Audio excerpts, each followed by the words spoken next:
Assalomu alaykum. Vazir jamg'armasi ustamasi kimlarga beriladi? Ushbu ustamaga ega bo'lish tartibi qanday? Bugun shu xususda sizga ma'lumot taqdim etamiz. O'zbekiston Respublikasi Vazirlar Mahkamasining tegishli qaroriga asosan malakali pedagog kadrlarga har oylik ustama to'lash ishlarini muvofiqlashtirish uchun har yili 10-yanvarga qadar vazirlikda doimiy ravishda ishlaydigan ishchi guruh tuziladi. Har oylik ustama to'lanadigan malakali pedagog kadrlarni saralash ikki bosqichda quyidagi tartibda amalga oshiriladi.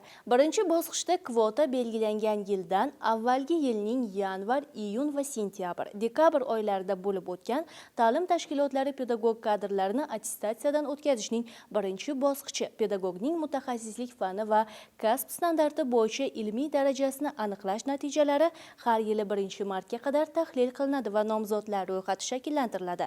Hamda ikkinchi bosqichga o'tkaziladigan nomzodlar quyidagi tartibda tanlab olinadi.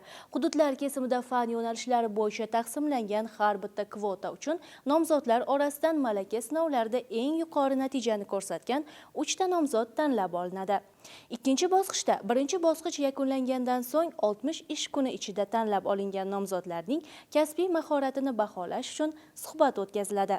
Ikkinchi bosqich jarayonlari yakunida birinchi va ikkinchi bosqich ballari qo'shilgan holda umumiy ballar chiqariladi hamda eng yaxshi natija egalariga belgilangan kvota doirasida ustama belgilanadi. Saralash natijalariga ko'ra jamg'arma hisobidan har oylik ustama olishga tavsiya etilgan umumta'lim tashkilotlarining malakali pedagog kadrlariga mehnatga haq to'lashning eng kam miqdorining 5,5 baravari miqdorida har oylik ustama to'lanadi.